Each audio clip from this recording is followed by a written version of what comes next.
In this video, I'm going to talk about all the things you should know if you're planning a cycling holiday here in Spain. Basically all the things that I wish someone had told me when I was planning my trip here. While I'm talking about that, I'm going to take you along for today's ride, which is a ride into the mountains here in Valencia. There aren't very many options when it comes to mountains around here, so I think this is the most iconic ride. Alright, finally made it out of the city. Got some mountains and some orange trees in the background there, which kind of just brings me to my first point. And again, this is just my opinion, but I think it's not worthwhile to spend any time in the bigger cities, including Valencia. And of course I'm thinking about Barcelona. I think for a lot of people, they visit a city like Barcelona just because of FOMO, just because everyone else is doing it. That's what it felt like when I was there. Now, I didn't do any rides in Barcelona, but I feel like it would not be a good place to just base yourself and start rides out of there. And I'm saying that based on my experience staying here in Valencia, because staying here in Valencia and starting my rides from the city is not that great. I mean, at first glance, you might think, oh, this is amazing. There's all these protected bike lanes like everywhere in the city, really everywhere. But it's actually not implemented very well. Anytime there's an intersection with where the bike lane intersects with like a zebra crossing for pedestrians, or an intersection with just the cars, or an intersection with another part of the bike lane, it's just not intuitive. And many times I've seen conflicts with other cyclists or cyclists and pedestrians. It's just dangerous. And the experience of riding through the city is not pleasant. Now, having said that, once you get out of the city, the cycling is fantastic. Spanish drivers are really good with cyclists. You really have to see it to believe it. This is my last ride here in Valencia. I'm going to head further south into Calpe, which is a much smaller city. And I'm going to base myself there for about a month. So I'm really looking forward to that. I'll keep you updated on whether or not my experience riding out of that city is any better than here in Valencia.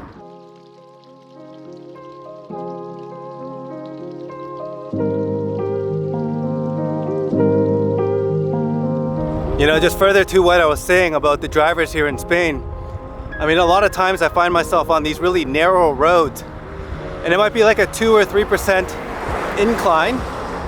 So I'm going really slow, taking up the whole lane, and yeah, the drivers will just wait patiently behind you. And there's no aggression. They don't try to pass you. They don't try to squeeze by you. They just sit there patiently, waiting for you to finish your climb and then pass when it's safe. That's remarkable. I haven't been filming a whole lot so far, just because there's not a whole lot to see. I'm about an hour and 15 minutes into this ride, an hour and 15 minutes of moving time, and all the mountains are still pretty far away. That's pretty much what I've been looking at this whole time. I will get to the mountains eventually, but it's just kind of what I was saying, how Valencia or Barcelona might not be good places to base yourself. I mean, if there's something else that you wanted to see within the cities obviously do offer more than just cycling. That's a different scenario, but if you're going for cycling specifically, yeah, I think you could miss it.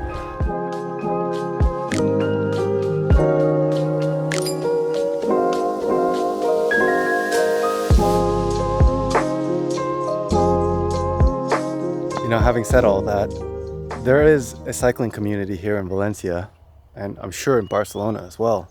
Pretty big one. I mean, as I say that, there's 3 cyclists coming this way. There's 2 on the left and 1 on the right if you can't see it. But I see cyclists all the time on these roads, like big groups, solo riders. Yeah, like a lot. If I spent a little bit more time here, I'm sure I would have been able to dive deeper into that and get to know some of them. I guess that brings me to another point, is that people don't speak a lot of English here. I was really surprised about that, actually. So if you do come here, I highly recommend that you spend a little bit of time to learn a little bit of Spanish and just put some effort into it. Because at first it might seem like Spanish people are not that friendly. I can't tell you how many times that I've been to a restaurant and I thought, oh, waitress or waiter is not that friendly. But, you know, by the time I finish my meal and I pay my bill and, you know, we've chatted a little bit and I put a little bit of effort into saying little things like factura for a bill, which I don't even think is correct. But the point is, putting effort in changes the dynamic that you're gonna have with the people here. And by the time I finish my meal and I'm leaving, it's like all smiles. Yeah, that's happened many times.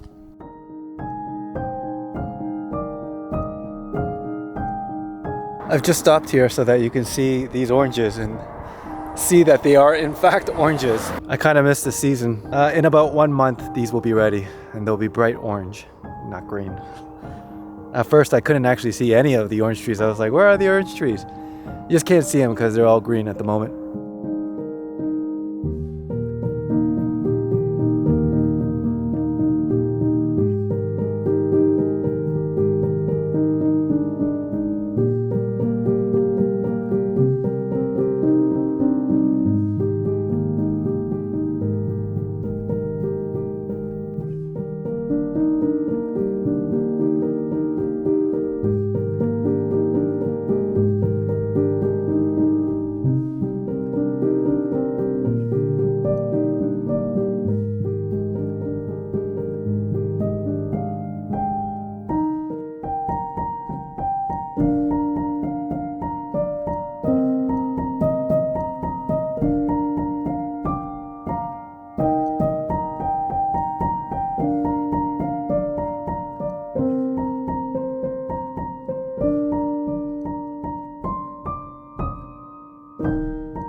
I've never done this ride before.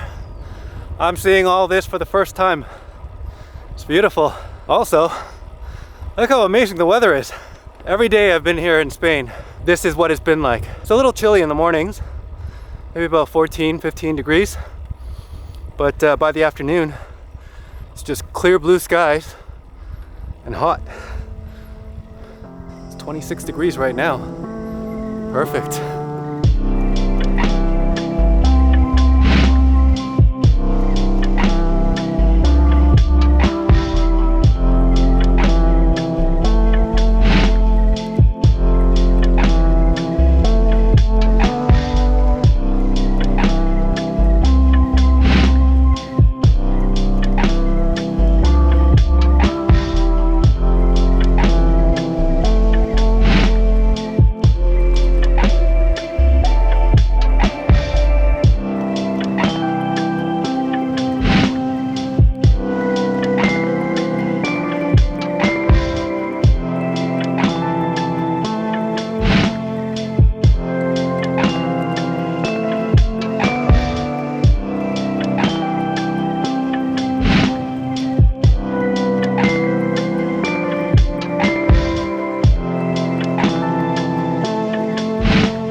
Very happy to see that town because I'm completely out of water.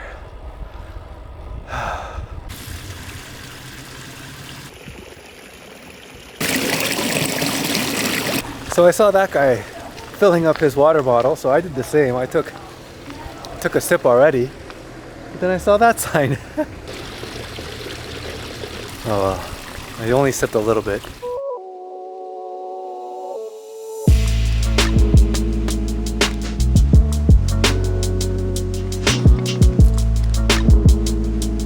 Crisis averted. Refueled. Now I got about, I think, 5 kilometers left in this climb. So back to what I was saying about how Barcelona is not really worthwhile to visit. Part of the reason is just the cost. For example, at that shop where I just stopped, I got a bocadillo, which is a sandwich, a 1.25 liter bottle of water, and 2 Aquariuses. Just think of them as Gatorades, 2 cans of Gatorade. All that came to €9.20. In Barcelona, I was paying very often, paying €3.50 for a 500 milliliter bottle of water. I mean, it's just ridiculous. The actual city of Valencia is somewhere in between. If you go into really touristy areas, yeah, it'll be pretty pricey, but if you come to places like this, things are a lot more reasonable.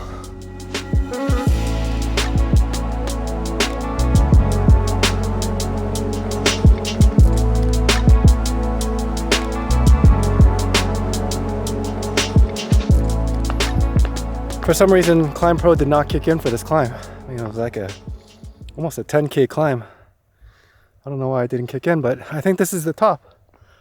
I mean, you got this sign here.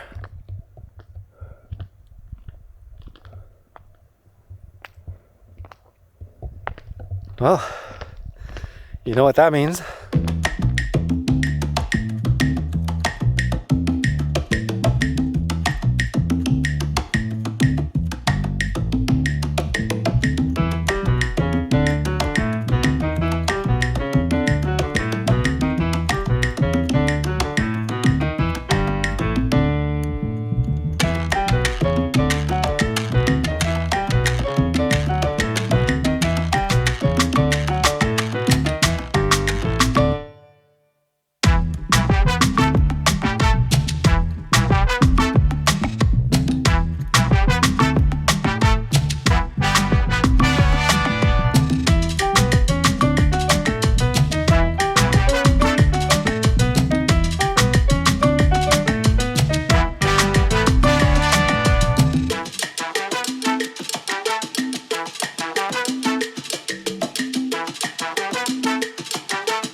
Getting kind of hot now, so I just found this little bit of shade to talk about my next point, and that is it's kind of hard to get around Spain when you have a bike. Now, well, let me explain. I arrived in Spain through Barcelona, and I took a train from Barcelona to Valencia, and I'll be taking a bus tomorrow from Valencia to Calpe. Now, like I said, I would recommend skipping Barcelona altogether. But let's just say you end up in Barcelona and you have to get down here to either Calpe or anywhere further south. Really, taking the bus is the better option. It's the less stressful option. So what happened to me when I took the train, sure, it was much faster to take the train, but there's nowhere to put a giant bike box. So what I ended up having to do was putting my bike about 8 cars down where the cafeteria was. I mean, it was far. Like, there's no way I could even see it. Someone could have just taken my bike and gone off with it. So it was just super stressful and just not knowing where it was. It was like 8 cars down. That's like, honestly, like 100 meters away. It was a long way. And it was just stressful. And if you take the bus, it's slower, but you know where all your stuff is. You don't have to worry about someone stealing your stuff. And it was extra stressful for me because when I was in Barcelona on a couple of occasions, I was sitting in a restaurant and I would just have my phone just on the table, and the waiter or waitress actually came up to me and said, you know, in Barcelona, it's not a good idea to have your phone out like that because someone could just grab it and run away. More than once, I was warned about this. And now I'm leaving my many thousands of dollar bicycle 100 meters away where I cannot even see it. So just something to keep in mind. Now, if you're going to come to Valencia, there is an airport. So next time I come, I'll be flying right to Valencia for sure. And again, if I'm ever in a situation where I have to travel that distance again, I'll definitely choose the bus.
So that's the second climb done.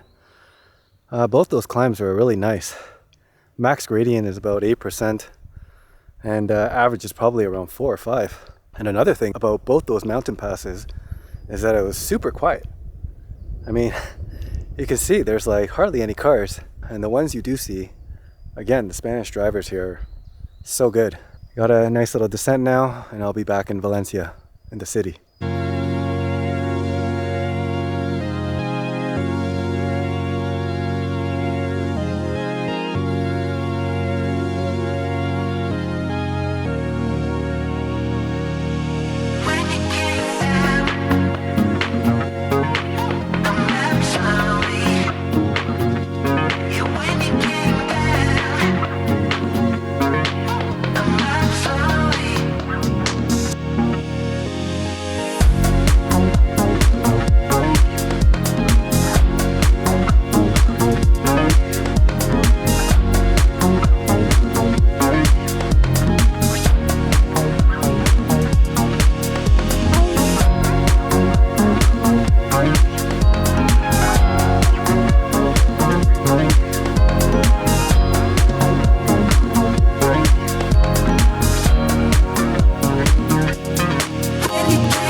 Now I'm going to end this video here because there's not going to be much to see from here to the city. So I hope you enjoyed this, and I hope it's helpful for when you plan your trip to Spain.